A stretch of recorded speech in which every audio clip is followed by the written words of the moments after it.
Mis hermanos, Dios les bendiga, les habla Teo Hernández.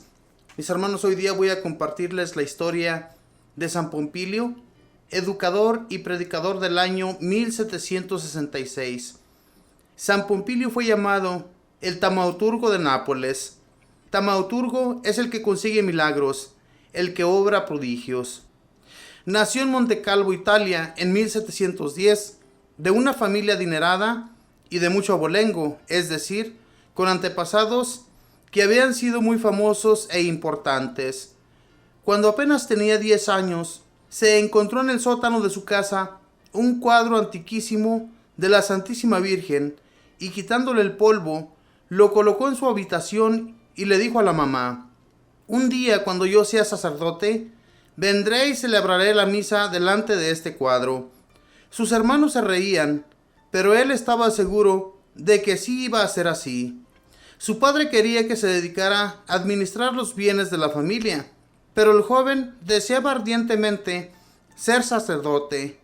Sin embargo, como ya tenía otro hermano en el seminario, el papá le negó el permiso para hacer estudios sacerdotales, añadiendo que le bastaba con tener un hijo sacerdote.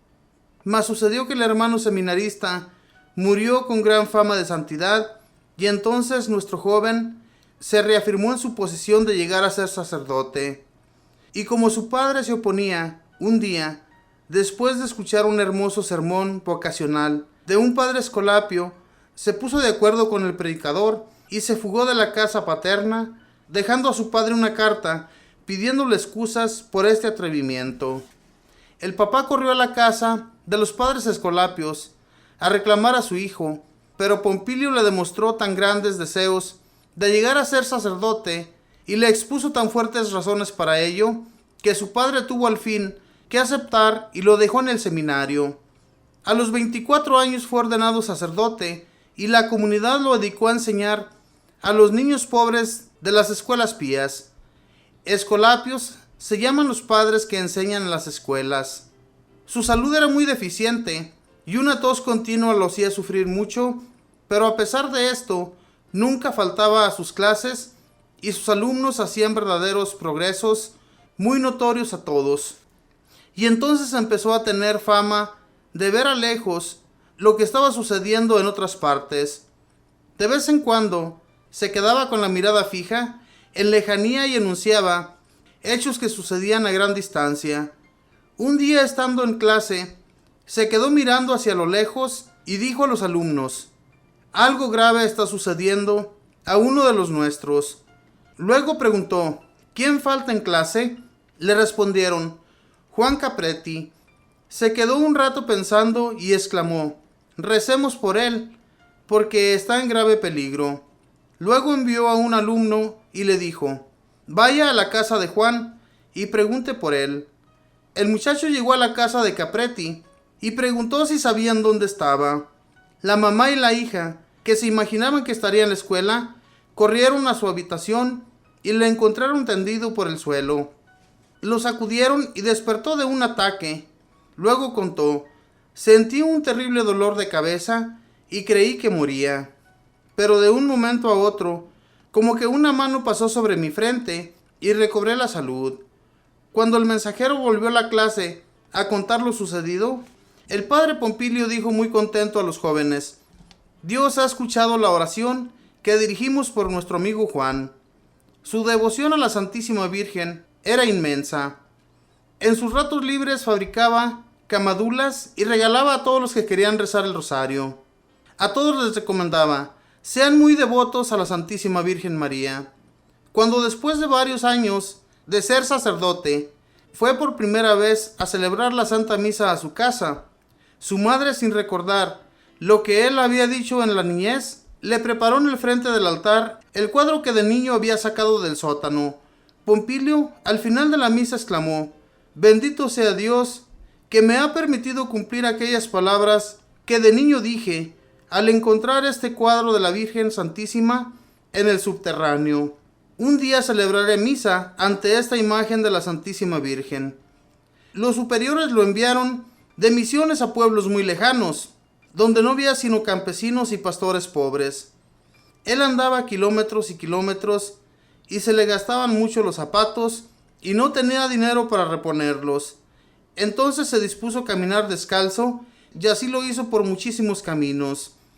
A quien le llamaba la atención, diciéndole que esto era indigno de un sacerdote, le respondía: no se afane, que así andaba nuestro Señor.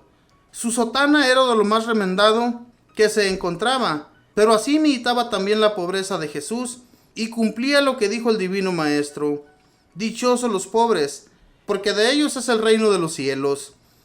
Y con estas penitencias lograba la conversión de muchos pecadores. En Semana Santa hacía el Vía Crucis en vivo, y él se cargaba al hombro una pesadísima cruz y descalzo subía a una montaña rezando el Santo Vía Crucis con el pueblo. La gente se admiraba de su santidad y de sus penitencias y trataban de hacer también algunos sacrificios. Fue enviado a Nápoles y allá predicaba muy fuertemente contra los usureros y los que en casas de compra y venta favorecen a los tramposos. Entonces los dueños de las compraventas dispusieron de inventarle toda clase de calumnias y lo acusaron ante el señor arzobispo y lograron convencerlo. El prelado les dio permiso de que llevaran la acusación al rey y tantas mentiras dijeron que el rey decretó que el padre Pompilio debía ser expulsado. Llegaron los policías a la casa de los padres a llevarse al padre al destierro, pero él, subiéndose la carroza, les dijo que sin permiso del superior no podía alejarse, y por más fuerte que le dieron a los caballos, no se movieron. Entonces llamaron al superior, el cual le dijo: puede irse, padre. Y en ese momento pareció como que les hubieran soltado las patas de los caballos y salieron a galope. Los que lo llevaban al destierro lo vieron suspirar y le preguntaron: ¿por qué suspira por tener que irse al destierro? Y él respondió: suspiro porque el que se inventó estas calumnias le ha tocado irse ahora para la eternidad a dar cuentas a Dios. Y así fue. Aquel mismo día, el inventor de las calumnias murió de repente, y el pueblo de Nápoles hizo tantas manifestaciones en favor del padre Pompilio que el rey tuvo que decretar que podía volver a la ciudad. Pero para evitar más problemas, los superiores lo destinaron a predicar en los pueblos de los alrededores. Y sucedió que un niño se cayó en un hoyo muy profundo y parecía que se ahogaba. La mamá llamó a nuestro santo. Él se puso a rezar y el agua del pozo se fue subiendo y sacó al niño hasta la orilla sin haberse ahogado.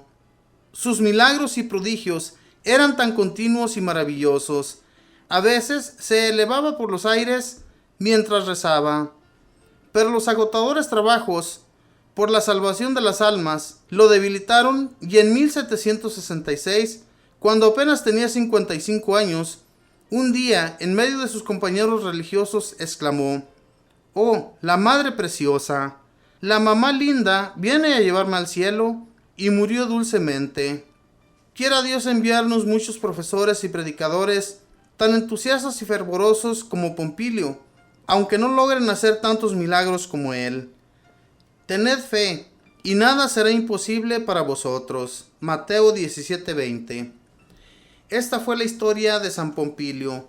Este santo, que aunque muy forzosamente, su padre no quería que él se convirtiera en sacerdote, porque ya había tenido un hijo sacerdote.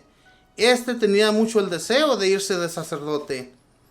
Hoy en la actualidad, mis hermanos, muy duramente podemos ver a los seminaristas que se conviertan en sacerdotes, ya que muchos de ellos, estando en los seminarios, a mitad del tiempo se salen del seminario y ya no llegan a convertirse a sacerdotes.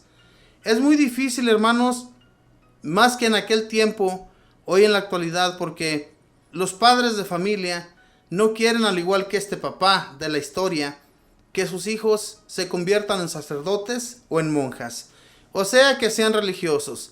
Es muy difícil, pero en Dios, mis hermanos, tenemos que poner siempre nuestra confianza y en nuestras oraciones pedir a Dios para que haya más personas convertidas. Como este santo tenía la visión a lo lejos de mirar qué era lo que estaba sucediendo o lo que estaba por suceder. Y esto pasaba porque él tenía la gracia de Dios. Las personas que tienen la gracia de Dios, mis hermanos, la razón de ello es porque ellos se dedican mucho a la oración. Yo siempre he dicho que orando y estando mucho en la presencia del Señor, recibimos mucho de sus ayudas. Pero si nos alejamos de Dios, si comenzamos, mis hermanos, a hacer lo que se nos pegue en gana a nosotros, no vamos a llegar a una conversión con Dios, a amarle como debe de ser. Y entonces, hermanos, en estos santos, nosotros nos tenemos que apoyar en imitar sus caminos, en imitar como ellos eran, para también un día poder llegar a la santidad y llegar a estar junto al Señor allá en una eternidad. Es el deseo de todos nosotros. Él tenía mucha devoción, mis hermanos, a la Santísima Virgen. Y ese cuadro que él se encontró en el sótano de su casa, cuenta la historia que él le dijo a su mamá, cuando estaba todavía joven, que un día cuando él fuera sacerdote, vendría a celebrar misa enfrente de esa imagen de la Santísima Virgen. Y así sucedió.